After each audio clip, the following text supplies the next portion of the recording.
This happened about 10 or 11 years ago. I was 19 at the time, in my first year of college in Pittsburgh, studying criminal justice. That detail only matters because it explains why I had any interest in the place I'm about to describe, and why I thought going there was somehow a reasonable idea.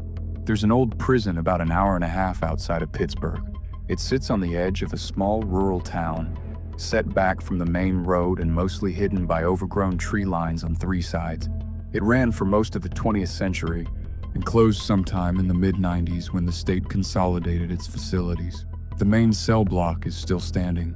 The land technically belongs to the county, but nobody does anything with it, and the gate at the access road had been broken open long before I ever knew the place existed. I'd come across it while researching a paper on prison reform, found a few photos online and kept clicking until I'd spent 2 hours going through everything I could find about the history of the place. Conditions, overcrowding, incidents. By the time I mentioned it to my friends Tyler and Gracie, I probably knew more about it than was healthy. Tyler was immediately on board. Gracie said she'd come, but made it clear she wasn't going inside any buildings.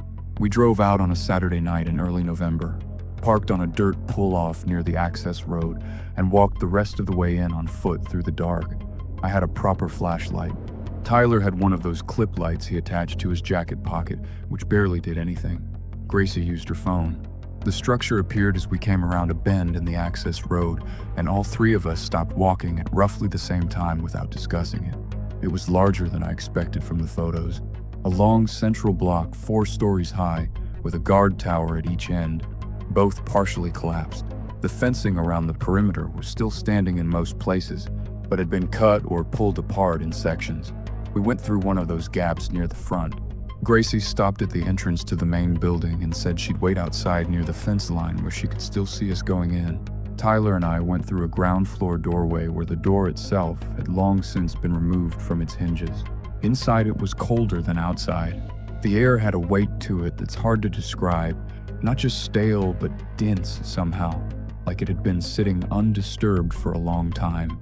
Cell doors lined both sides of a central corridor, most of them standing open.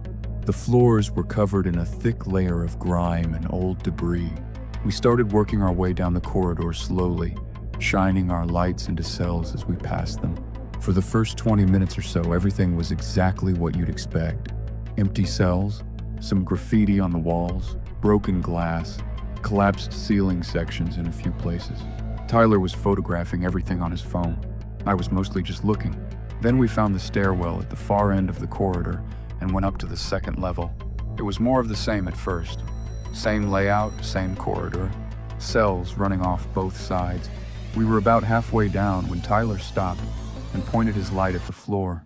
There was a section of corridor where the grime and debris had been swept to the sides, leaving a clear path running from the stairwell down the corridor and stopping at a cell about 2/3 of the way along.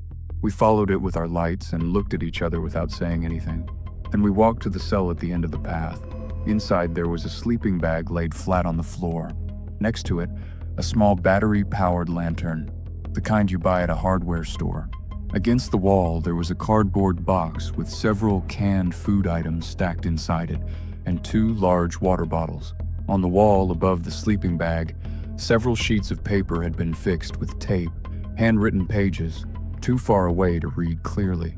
The cell didn't smell like the rest of the building. It smelled like a place someone had been recently. Tyler said under his breath that someone was living there. We stood in the doorway and didn't go in. After a moment, we both turned and walked back the way we came. Back to the stairwell, back down to the ground floor. We were moving through the ground floor corridor toward the exit when I heard something behind us. We both stopped and turned around at the same time and looked back down the corridor. There was a light, faint, moving, coming from somewhere near the far stairwell. The light was more diffuse than the flashlight beam, like the lantern we'd seen upstairs had been switched on and was now moving. Neither of us said anything. We turned back around and walked faster toward the exit. I heard something behind us then, a sound from somewhere above us in the building, from the second floor directly overhead, a slow, dragging sound. We got out through the entrance and Tyler grabbed my arm once we were outside, and we both kept walking fast toward the fence line where we'd left Gracie. She was standing exactly where we'd left her. Before we could say anything, she looked at us and asked if we'd come back outside at any point while we were in there. We told her no, we'd been inside the whole time. She was quiet for a second. Then she said that about 15 minutes after we went in, she had seen someone come out of the building through a different ground floor opening, about 40 meters to the left of the main entrance.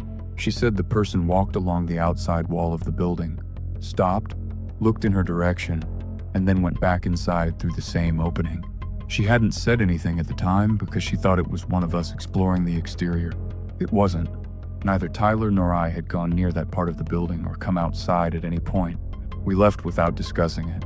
Just walked back to the car and drove. The first few minutes nobody spoke. Eventually Tyler brought it up and we went over everything methodically, trying to find the explanation that made it all make sense. We couldn't make it fit into anything clean. The most straightforward explanation was that someone was living in that building and knew the layout well enough to move through it in a way that stayed just out of reach of our lights.